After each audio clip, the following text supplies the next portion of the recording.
millions of people in the streets, crying, beating their chests, some of them tearing their own clothes. That's what the world saw when Iran buried its supreme leader. And every Western news anchor looked at those images and said the same thing. Look at these emotional people. Look at this chaos. But here's what they completely missed. That funeral was not grief. That funeral was a declaration of war. It was a strategic operation planned, coordinated, and executed with military precision. And if you don't understand why, then you don't understand Iran. You don't understand what's coming next. And you are completely unprepared for what this war is about to become. Today, we're going to pull apart that funeral layer by layer until you see exactly what Iran just told the world. I've spent months researching what's coming between 2026 and 2030, and I put it all into an ebook called The Next Global Shift: How to Stay Ahead of Economic Collapse and War. The economies, the conflicts, the moves you need to make.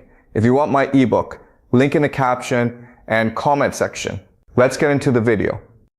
Let's start with what the mainstream media told you. They told you millions of Iranians flooded the streets of Tehran because they loved Khamenei. They told you this was raw, spontaneous, emotional grief. They told you Iran was destabilized, leaderless, vulnerable. Some analysts even said, and I want you to remember this, some analysts said that this was Iran's weakest moment, that the Americans and Israelis had successfully decapitated the regime, that the body would now fall. That is the single most dangerous misreading of the situation I have ever seen, because here is what those analysts don't understand. In Iran, in Shia political culture, a funeral is not the end of something. A funeral is the beginning of something. Let me show you what I mean. Go back to 1989. Ayatollah Khomeini dies, the founder of the Islamic Republic, the man who made the revolution happen. Over 10 million people pour into the streets of Tehran for his funeral. It's still one of the largest funerals in recorded human history. What happened after that funeral? Did Iran collapse? Did the regime fall? Did the West win? No. Iran consolidated. Iran reorganized. Iran emerged from that funeral stronger than it was before. Now go to January 2020. Qasem Soleimani is assassinated by an American drone strike in Baghdad. The Americans celebrated. They said they had eliminated the most dangerous military figure in the Middle East. His funeral drew over 56 million people across Iran. Cities were shut down. People were standing on rooftops. Children were in the streets. And what happened after?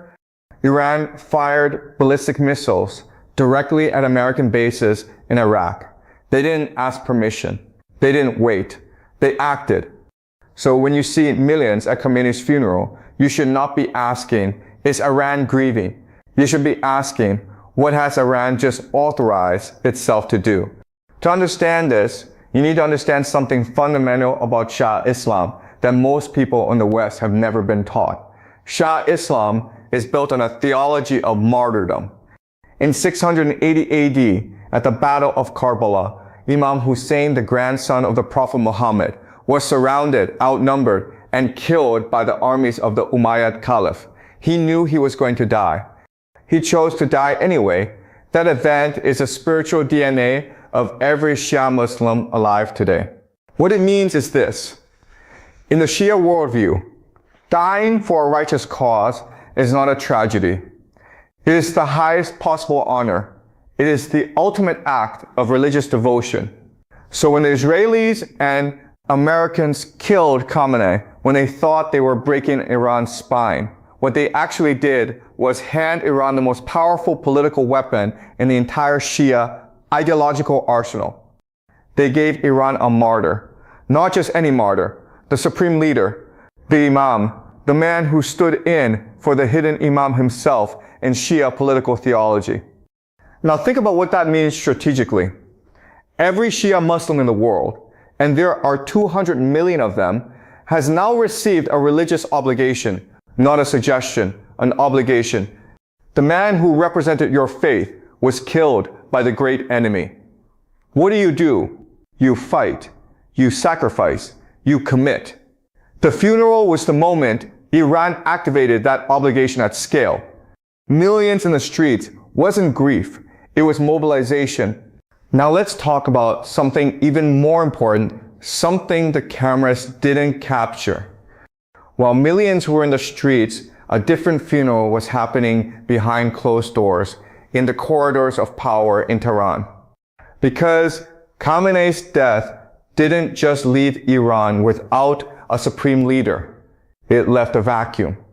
And in geopolitics, vacuums are the most dangerous thing in the world. So who fills it? Right now, there are three factions inside Iran fighting for control. First, you have the hardliners, the Revolutionary Guard, the IRGC. These are the military men, the ones with the drones, the missiles, the proxy networks in Lebanon, Iraq, Syria, Yemen. They don't want diplomacy, they want war, and they want total war. Second, you have the pragmatists, the technocrats, the people who understand economics, who know that Iran's infrastructure is crumbling, who want to negotiate not because they love the West, but because they want to survive. Third, and this is the one nobody talks about, you have the clerics, the theological establishment in Korean. They hold the religious legitimacy. Without their approval, no one can become supreme leader. No one can claim the Velayat al-Faqih, the guardianship of the jurists. It's the entire constitutional foundation of the Islamic Republic. Now here's the game theory question. Who wins this power struggle? In normal times, the pragmatists might have a chance. They could argue, we need to de-escalate. We need sanctions relief. We need to rebuild. But these are not normal times. Iran is in the middle of a war. American bombs are falling on Tehran. The supreme leader just died, a martyr's death. In wartime, the hardliners always win. Because in wartime, the only currency that matters is military capability and ideological commitment. And the IRGC has both. So what the funeral did politically was lock in the hardliner faction. It made de-escalation politically impossible. Anyone who stands up in Iran right now and says, let's negotiate, is not just wrong, they're a traitor. They're dishonoring the martyr. The Americans thought they were creating an opening for regime change. What they actually did was close every door to moderation inside Iran for the next decade. The funeral was also a message to the outside world. And I want to break down who was watching and what they heard. First, the Shia communities across the region. In Bahrain, where Shia make up over 70% of the population, but are ruled by a Sunni monarchy, they watched that funeral and they heard, your moment is coming. In southern Iraq, where the Shia majority population has never fully accepted American-backed governance, they heard, we haven't forgotten you.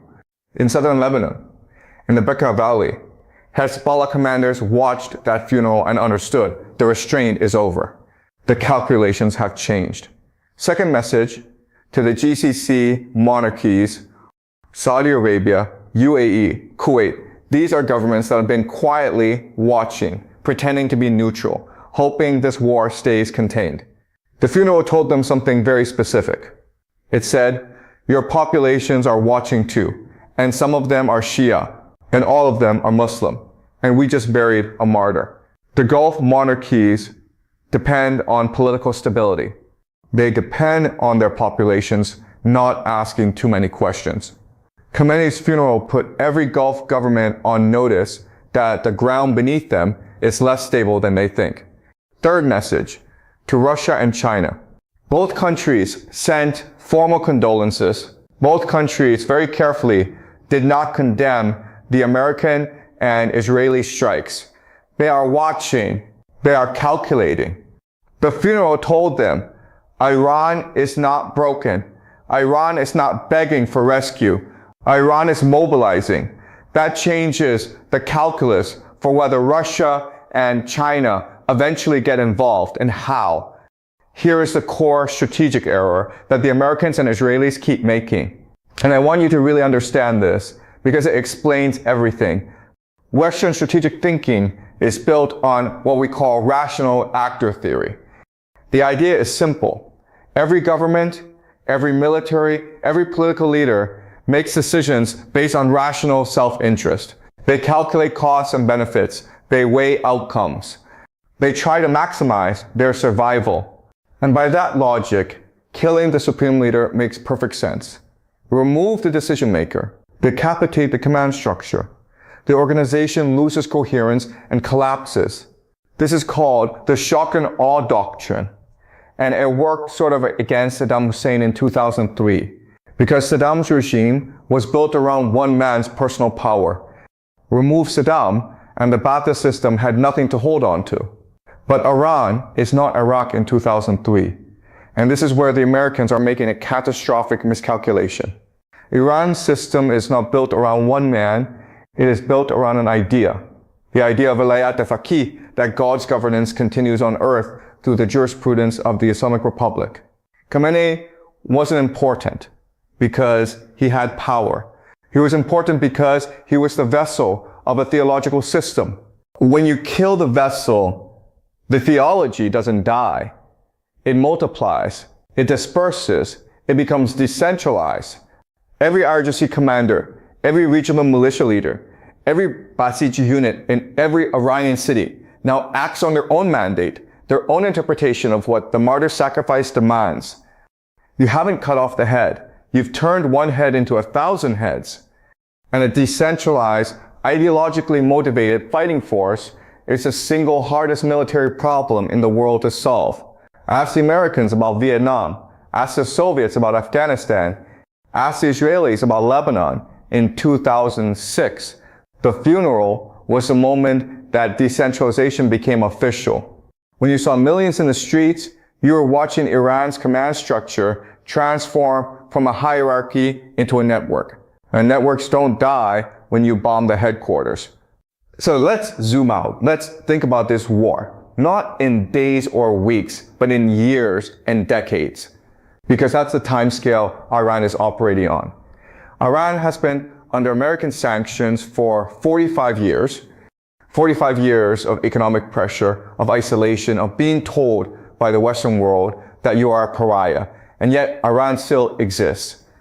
Iran still has a functioning government, a military, a nuclear program, and a network of proxy forces stretching from the Mediterranean to the Arabian Sea. That is not weakness. That is extraordinary resilience. And that resilience is powered at its core by the same martyrdom culture we've been discussing, the same Karbala theology, the same willingness to absorb punishment and keep fighting. So when you ask, what is Iran's long game here? The answer is this. Iran does not need to win militarily. Iran needs to outlast the American political will to fight. And historically, that is a very achievable goal. The Americans have a 2-year election cycle. They have a public that does not want another endless Middle East war. They have a military budget that is already being stress tested. And they have allies in Europe, especially who are deeply uncomfortable with what they're watching. The funeral accelerated all of that. Because the images that came out of Tehran, those millions of people, that ocean of grief and rage, those images went around the world. And they landed in European living rooms, in Asian capitals, in the global south.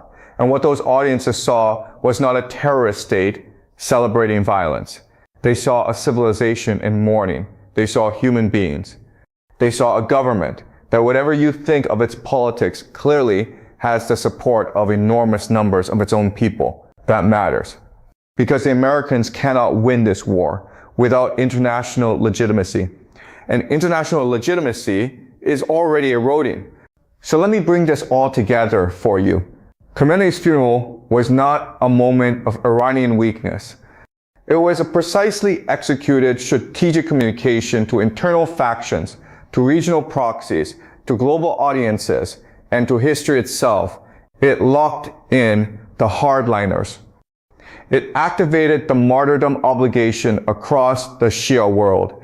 It sent a clear message to the GCC monarchies that their ground is unstable. It signaled to Russia and China that Iran is not broken and it began the process of eroding American international legitimacy for this war. The Americans dropped bombs to decapitate a government.